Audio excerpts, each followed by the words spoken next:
Alrighty. Welcome to another episode of Menu Heroes Digest. Menu heroes, menu heroes. Alright, that was something. Anyway, we've got 4 stories for you today, and then we have Yes, we do. uh and then we have a Sonic review for you. So let's just jump right in. This one is not very The thing we promised we do, the one right after the episode, and we waited a whole week to do it. anyway. Let's just jump right in. So, I know. I know. this one is I'm not partially to blame. I get it. this one is All not right. inherently video game related, but it was too funny not to bring up. So, this dude bought an NFT of Yeah, I picked the story because we've had so many NFT stories come out, and I was just saying, like, we've had so many stories about NFTs and companies going over NFTs or trying to promote NFTs that I was like, I am so happy this story exists just to prove how completely pointless this whole thing is, or how this further cements how this is not the massive money figure these companies kept thinking was going to be. All right, I'm going to read the story now. So, this dude bought Okay. an NFT of the first ever tweet for $2.9 million. This month, he decided to sell it. He put it up for auction with an expectation it would be around $48 million. At the end of the auction, the highest offer was $277. There was an offer afterwards for $3,600. So,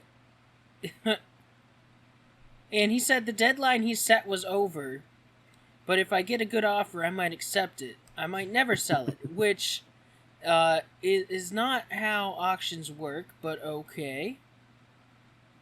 You know, auctions are supposed to be you take the highest bid. Oh. Yeah. There is no, like, going once, going twice, going 36,000, just no. Once there is a final offer, that's it. That's your final offer. Yeah.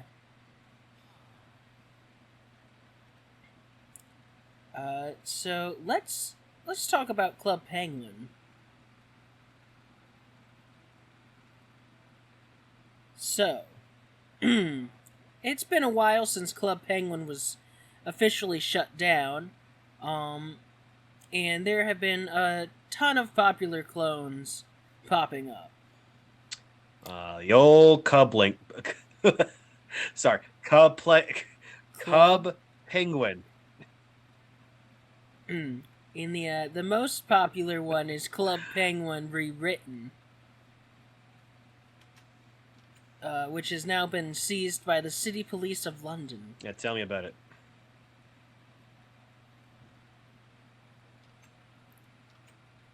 So, let's see why it was seized by the police. Alright, so it was seized by the police for copyright investigation. I'll give you 2 words: Diz and knee. Yeah.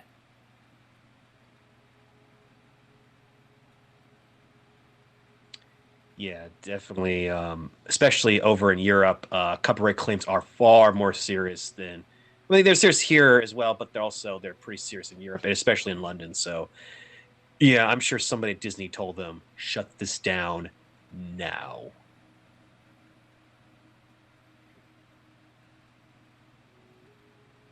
But yeah, that's basically the gist of this story. Disney uh, had them shut it down because it infringes on their copyright that they're never going to use again. Um, and apparently, 3 people associated with the project were arrested, but they've been released since yesterday.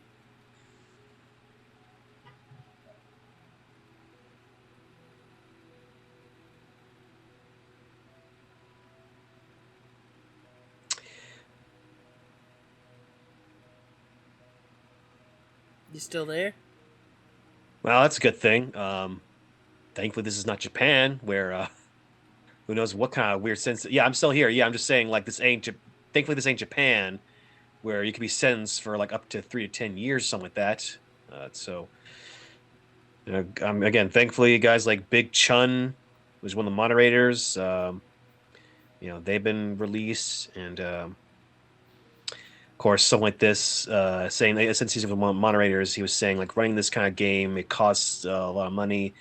Therefore, ads were placed on certain parts of the game. At least assume that's how Disney got us. Well, that's how they found them because they had to use ads in order to keep the rewritten version running.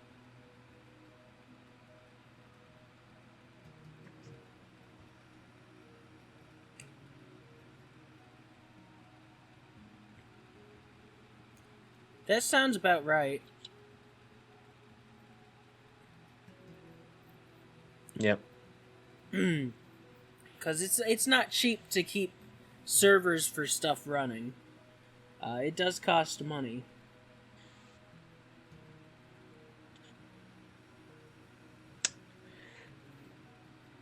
I mean, I'm always curious, like when ad companies are advertising for stuff like this, which are clearly copyright infringements. Like, how do like A, what do they see the benefit in this? And B, like, how did they also not get in trouble because they're helping fund something that is clearly not run legally?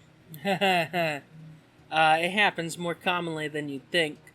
Uh, I'm trying to see if it says specifically what kinds of ads were placed, but for example, on BitTorrent or uTorrent, uh, they got a lot of Yeah. flack for advertising when it was originally ad free. And that's because a lot of the ads were either adult in nature or scams or both, viruses. Yeah. Uh-huh. It's Uh-huh. these kinds of ads that I had a strong feeling that was it.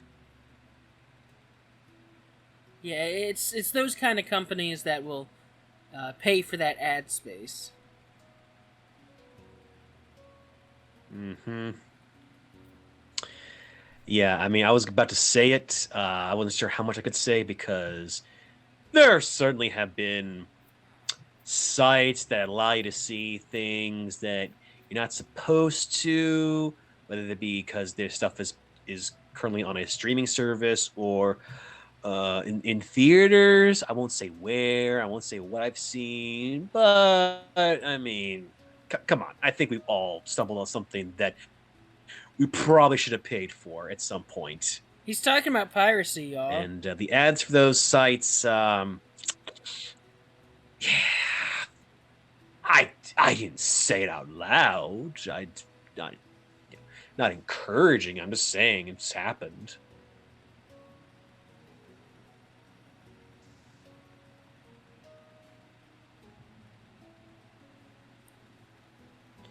All But right. yeah, Any last these thoughts? these pirate sites they tend to have ads that are, oh, you wouldn't want to show to mom and dad. Mm-hmm. Well, it said that unfortunately any like little kids that wanted to get back into Club Penguin, unfortunately some of the ads or some of the messages that they got while using this, as said at the very end of the article, says like minors on the website were exposed to racist, homophobic, and anti-Semitic messages on through it. So again, I'm sure the people running this thing had good intentions and obviously did not mean for any harmful messages to reach out to them, but that is a side effect for trying to doing something on the down low or doing something not not really approved by the license holder.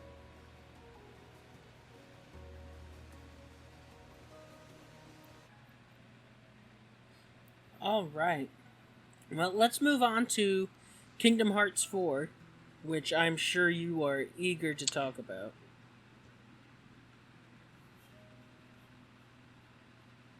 Yep. So go ahead, take it away. Yes, I managed to watch the full trailer because I think, yeah, yeah, because I assume this was sort of like because this is supposed to be the 20th anniversary of Kingdom Hearts, which I mean, yeah, it's accurate, but it makes me even older than I already was. It makes me feel older than I already was. So thanks, Square Enix. No, no, but seriously though, the trailer or the basically like the little 20th anniversary video that was released did have some of like the couple of the online mobile games that are available, which you know, Union X, Dark Memory, whatever. I I just never found that appealing. But apparently there is a lot of references to it in Kingdom Hearts 3. Uh, so good on them and good on anyone who liked those. But we're getting to the meat of it all. That there was a teaser and actually some examples of gameplay for Kingdom Hearts 4, which showcases Sora in this super realistic, almost like metropolitan Japanese city. And I know the trailer mentioned the name, and I'm trying. Okay, okay, here it's Quadra Quadratum. And it's like this massive city that is basically meant to be like the new Traverse Town or Twilight Town. And the trailer showcased not only a super realistic looking Sora and a very detailed, realistic looking city, but also a giant Heartless, which me, I love me my giant monsters. And again, the bit of gameplay they showcased was Sora able to battle this giant monster all on his own, and not gonna lie, it looked pretty cool. Though I distinctly remember the long, long, long, long, long wait in between Kingdom Hearts 2, which came out in 2006, and Kingdom Hearts 3, which came out in 2019. 18. So I no, it 20. Oh, I just remember being 2019, or like it was okay. It must have been like late 2018, but I remember it being in stores January of 2019. But still, a very long time, over 10 years wait, and I suspect we'll be waiting something like that for Kingdom Hearts 4. Well, not I do not. necessarily, I do not believe for 1 second this is going to come out in 3 or 4 years. because Kingdom Hearts 3 was originally teased in 2013 and came out in 2018, so it might not be 10 years, but it'll be a while. I, I You keep cutting out.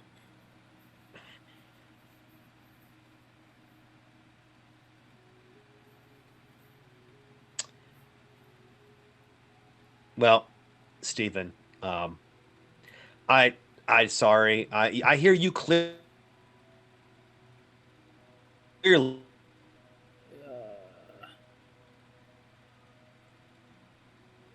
Sorry, my internet's just not good. Even my hotspot's not good. Um,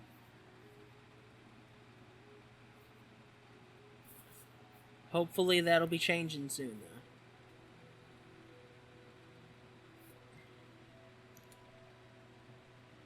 My controller died.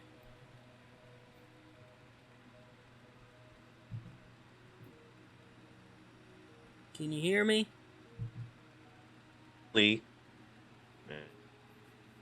And I don't know what's going on my end, but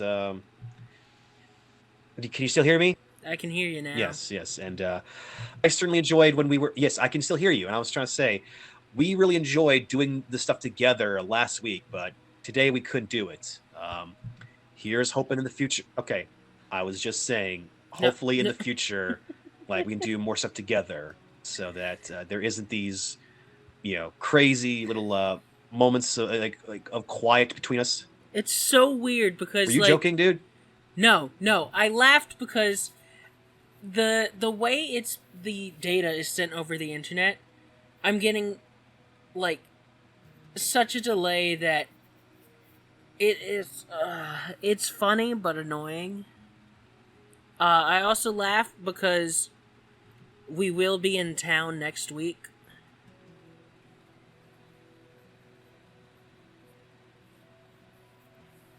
All right.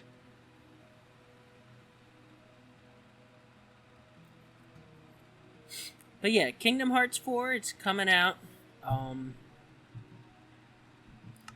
yeah, woo.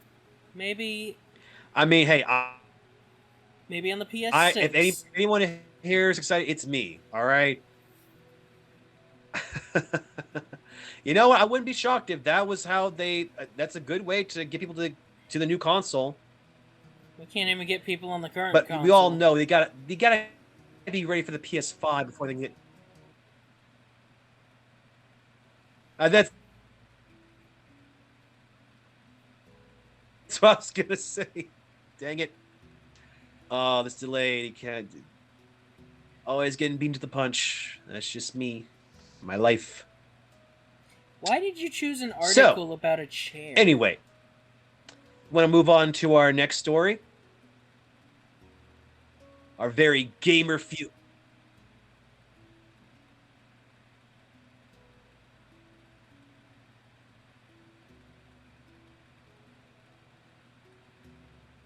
Steven, it's not just any chair. It's a motorized gaming bed. Okay? Like, the thing is, gamers. I've been one. We all been one. Basically, we the struggle of maintaining our MMOs, our first-person shooters, our online campaigns can be stressful, especially when you need that dreaded sleep and you got the need the fuel and everything. You gotta get your Red Bulls, your Mountain Dews, and your Doritos and what have you. But unfortunately, you do need time to rest and to lie down and re-energize. But thankfully, this motorized bed can quickly turn into a gaming chair. As you can see in this little picture or this little GIF right here over at Gizmondo, it first turns into a bed, then it can morph into or transform into a chair where it's like set up right perfectly within your gaming setup, your monitors, your controllers, your keypad, what have you. This is gaming the future, Stephen. This is what this is the future the gamers want. I mean, I'll be honest. A motorized bed has always been cool. You know, I like being able So to anyway, lay down comfortably.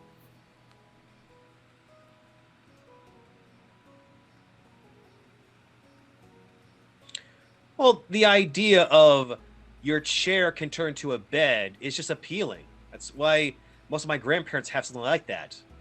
They got motorized chairs that can slide right back and become a bed, and they just stay on that chair 24/7. So this is the gamer version of that. Nice. So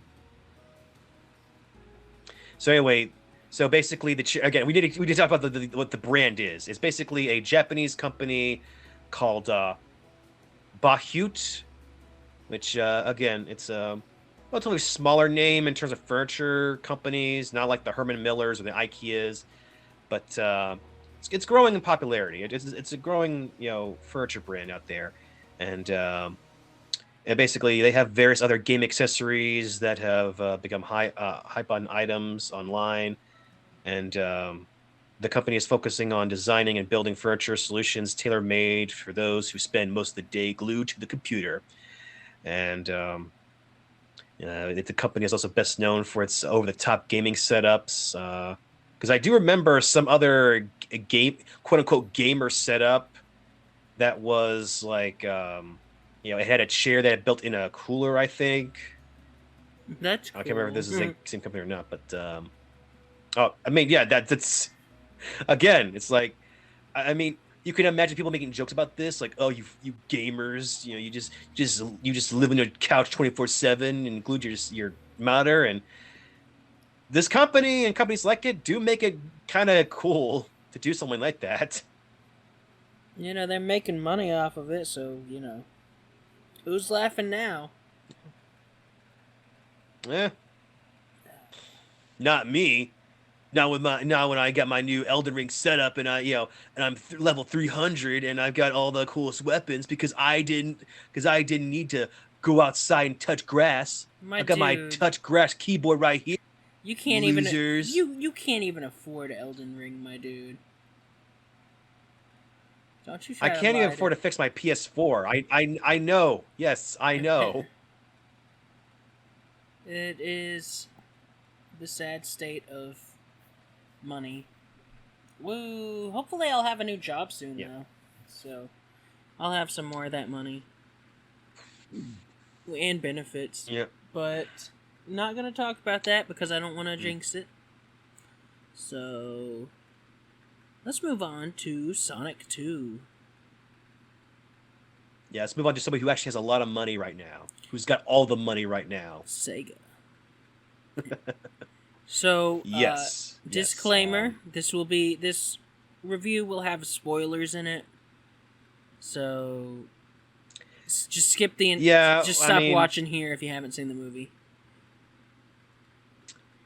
it's been a week. I know we said we were going to try and do something last weekend, right after our episode, but just things happened. Me and Steven get a little busy, so this episode is just going to be us mostly talking about Sonic 2, like our love for it, what our issues about it, and go into some spoilery goodness because we both have some thoughts, don't we?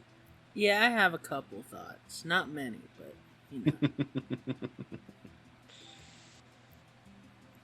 So this is your Yes. last warning to leave if you don't want spoilers.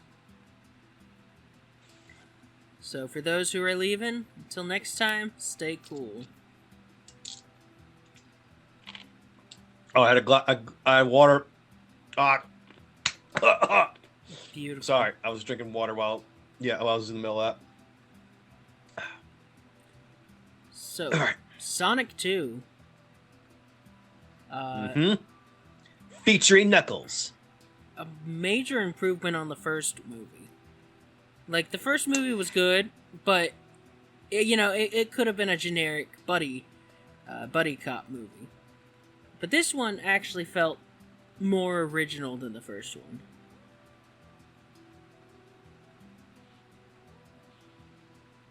You say that, and overall, yes, I think there are massive improvements from Sonic 1 to Sonic 2. The thing is, I've looked around. I've had to reassess my thoughts on this and look around in other reviews online. I will say the first movie feels more like a structured film with a proper beginning, middle, and end, and things move much more naturally plot-wise. But Sonic 2 is an improvement in terms of entertainment-wise. Like, I think the action is better. I think some of the comedy is a little better. And yeah, it's like the dynamic of Sonic and Tails is so good. I feel like Ben Schwartz and Colleen. I apologize for saying this last name right. Again, I'm the guy who messes up last names, and I apologize. Oh, Shanice, I believe. She's been voicing Tails for a long time. She's been, she knows how to speak Tails. Yeah, their dynamic together is phenomenal. They are some of the best stuff in the movie, and freaking Idris Elba. Yes. Like, obviously, I love the guy ever since The Wire. Like, the guy is super talented, but he really should have been doing animation, voice acting, years ago, because he is phenomenal here. And somebody sure will point to a movie, an animated film he's done before, and I just can't think about it right now. But I gotta say, he should have been doing even more animated films, because wow, does he? You know, again, it's like Knuckles, maybe dumb in some areas, but he's still a threat. He is still shown to be powerful and intimidating, and you believe him as a threat to as antagonist to Sonic and Tails, and it works so well. It really does. I can't imagine somebody else doing Knuckles in the movies now. The voice just his voice just fits perfectly. Yeah, yeah. No offense to any of the other Knuckles voice actors before, but Idris Elba, like his name should be up there in the of some of the best Knuckles voice actors. I mean, he brings a certain gravity to the role. Oh yes.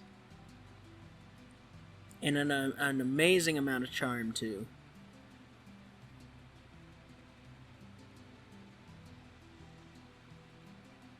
And and again, it's like his dynamic with Jim Carrey's Robotnik. Mm-hmm. I know they keep changing between calling him Robotnik and Eggman, and just you can call him either way, but still, that also worked uh, really well. Yes. And let's talk about Jim Carrey. Hmm. I mean, I've always loved his Eggman. It's always great, but like he killed it in this one. Yes. He rocked the look of Robotnik. The outfit is like so cool, and I would love to make a costume based off of it.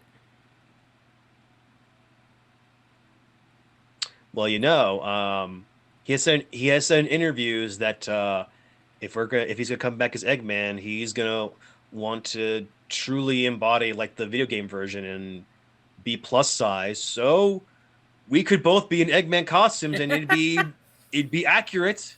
Yeah. I mean, there's so many different portrayals of Eggman that just about anyone can do it. Yeah, yeah, yeah, and it's Like, and again, and not it's canon. Oh yeah, yeah, yeah. I wasn't trying to say anything about body issues or anything. Yeah, no, I know. I get what you meant. Yeah. So Jim Carrey is actually retiring from acting. So they killed Robotnik. Well, yes. That's what they said. Well, yes and no, because I think he said like he's gonna overall retire. He's got to but he would come back if they gave him a great script. Yeah. And pretty much how like Tom McGuire, it's like he's mostly doing gambling now, but he'll do a movie once in a while if he likes the script. So I guess Jim Carrey's the same way. Like he's done it all. He's been the Mask. He's been the Grinch. He's been, Ace Ventura, Pet Detective. He's been the Eternal Sunshine. Yeah, he's been. Oh, what's that movie? I Love You, Philip Morris. It's like the two guys that were in prison that fell in love with each other. It's been a while since I've seen that movie, but I remember liking it.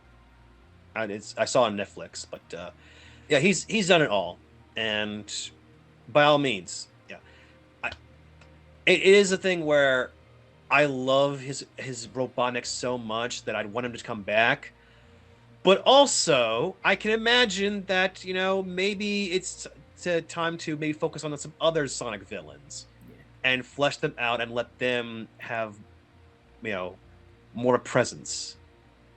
Because I do think there's a problem. There's plenty of problems in Sonic games, but I think one of them is trying to force Robotnik in the plot when he really didn't need to be. Yeah.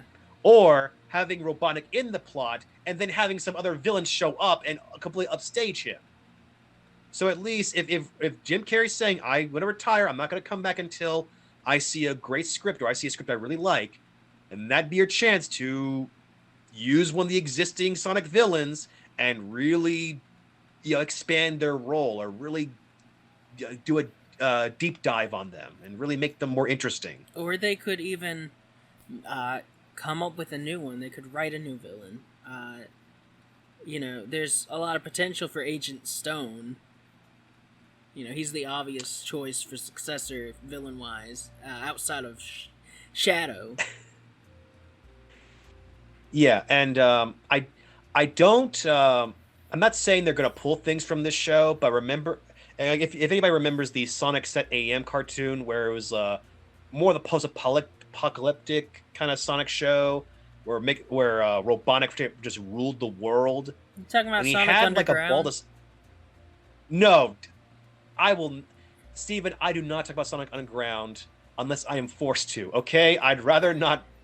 I'd rather pretend that show didn't happen. Are you talking about the original Adventures of Sonic the Hedgehog or Sonic X?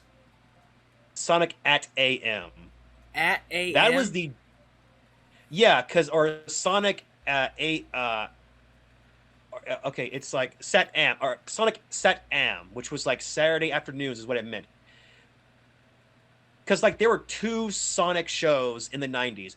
One is the Adventures of Sonic the Hedgehog, which was the more cartoony, like Sonic and Tails are like Looney Tunes cartoons, and Eggman is pretty much like Elmer Fudd pretty much. Then there's Set AM, which is a much more serious Sonic show, and Eggman pretty much rules the entire world, and Sonic and a bunch of like animals, including Sally Acorn, try and like forming a resistance. They're like rebels trying to fight off these robots. They're capturing animals. Does that sound familiar at all? No, because Xander hasn't watched it. I only have exposure to the shows because Xander watches them. Okay. Well, again, it's the Sonic cartoon that first introduces Sally Acorn. That's all I'm going to say. It was really good. I really enjoyed that show. And basically, at the very end of, I think, season 1 or 2, Eggman disappears or he's gone.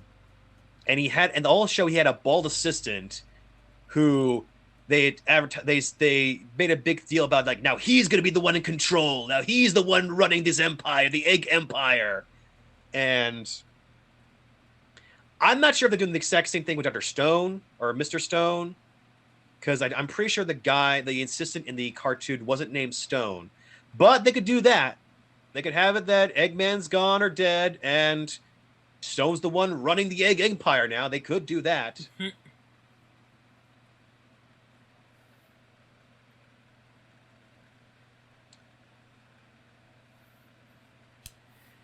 because I'm trying to think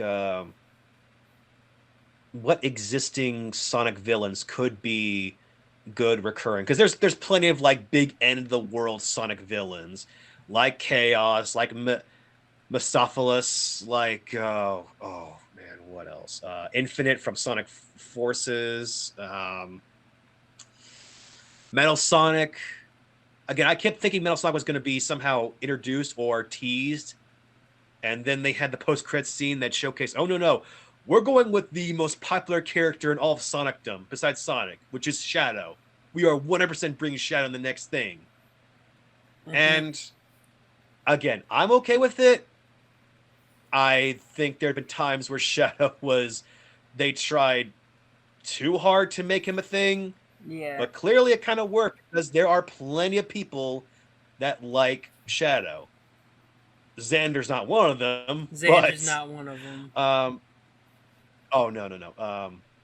But still, like, I completely get it. Like, Shadow is the Venom to Sonic Spider-Man. And everybody wants to see them fight.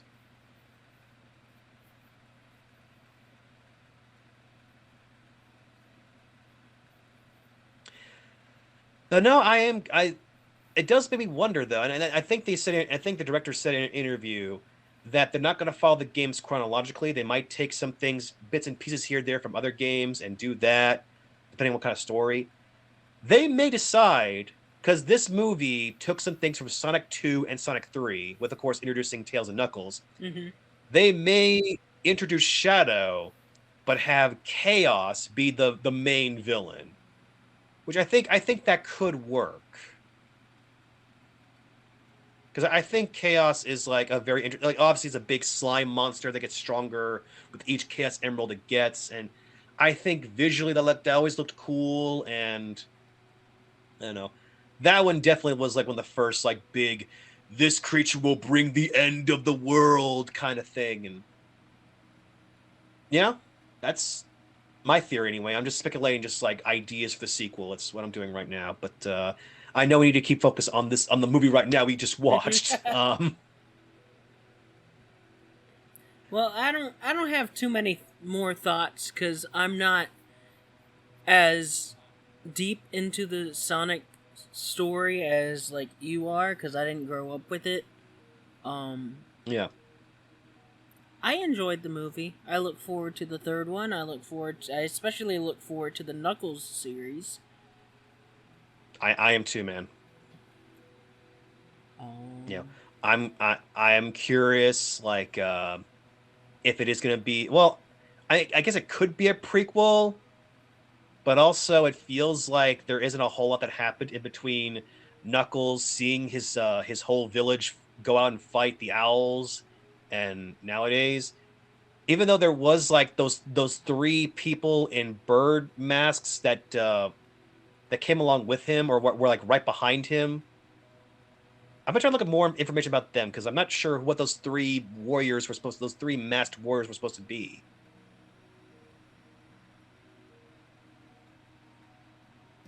yeah, that's a good question. Yeah. If I will say, I do have one criticism about this movie, Mm-hmm. and I guess it is a very similar criticism to the first movie in that there is an over reliance on the human characters. But at least with the first movie, I can understand like, okay, you this is trying to be a Sonic movie, but also you don't want to overload everyone with all the crazy Sonic lore. So you're trying to bring in this is in the human world, and you're trying to have him interact with a bunch of human characters. Therefore, it's an easy way to get the normies in. And I figured they'd do some things with the humans. Okay, and to be fair, certainly some human characters I thought were still fine.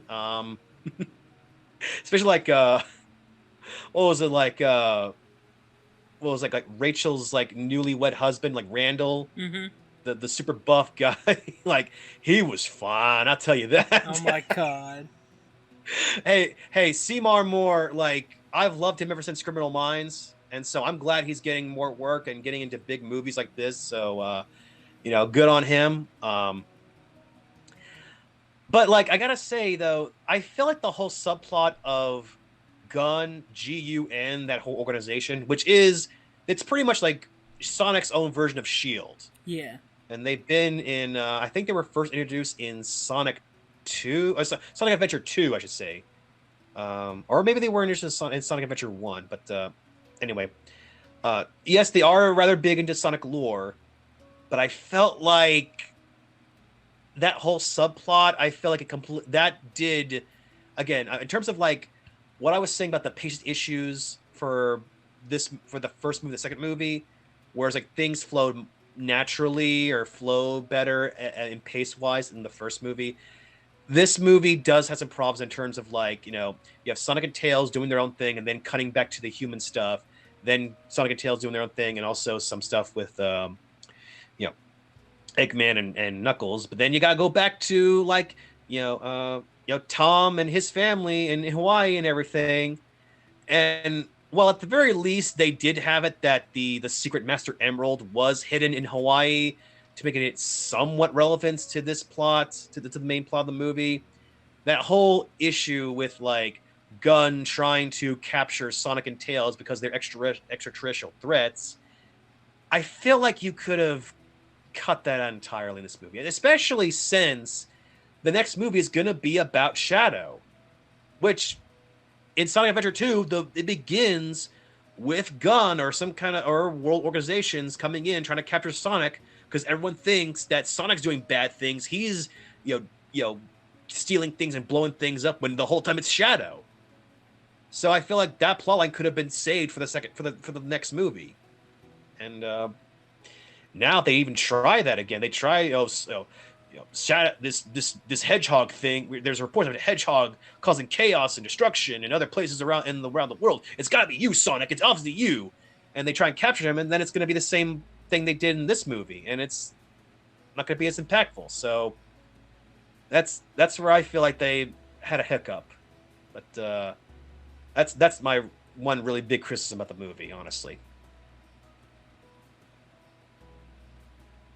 Yeah, that's a fair criticism. But again, I think both these movies have been great. So these movies have certainly been some of the best video game based movies out there. Yes. Like, I mean, so I have good faith. I have strong faith that the next movie will be as good, maybe hopefully better than these two, and it'll, be it'll succeed in being. This will be succeed in being the best video game based trilogy out there. Because its only real competition is the Resident Evil movies, and Mortal Kombat. No, wait. There's only been like 2 Mortal Kombat. No, actually, well, there's been more than. There's 2. been 3 Mortal Kombat movies, but like one of them isn't really canon to the others. Yeah. And plus, it's like Mortal Kombat Annihilation is one of the worst movies to ever exist. So it's like, yeah. Sonic is, in terms of races, Sonic is way ahead of everyone else, every other video game franchise out there.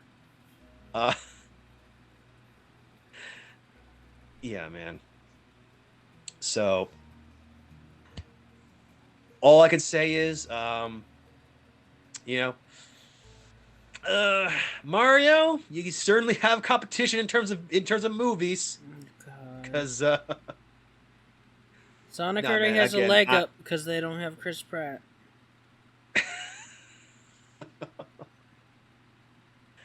Hey man, I was super negative about Sonic when they first announced the movie. The movie proved me wrong. Maybe this Mario movie can do the same thing. Maybe it can prove us all wrong. I don't know. Mario just seems so miscast. Everyone else, pretty much, I can see them in the role. Even Jack Black as Bowser. Which is still odd to me, but, it makes more sense than Chris Pratt as Mario. I just can't see it. I mean, true, but, I feel like when I heard the Chris Pratt when I heard Jack Black cast as Bowser, I thought, oh, this could be as good as Jim Carrey as Robotnik, or that one at least sounds extremely interesting. Yeah. So us I want to at least hear Charlie Day as Luigi. I think that could be. I think he could do a good job. Yeah. I saw a video where somebody took his scene from It's Always Sunny. Yes.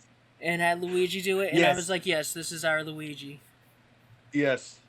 So I'm fine with, so that I'm fine with. All right, we got to wrap it up because I'm tired. It's been a long day. Yep, it's been a long. Yep. So, in conclusion, yes, I'll give this movie an 8 out of 10. I'll give it 4.5 chili dogs out of 5, and I'll throw in some fries with that. Ugh. All right. Well,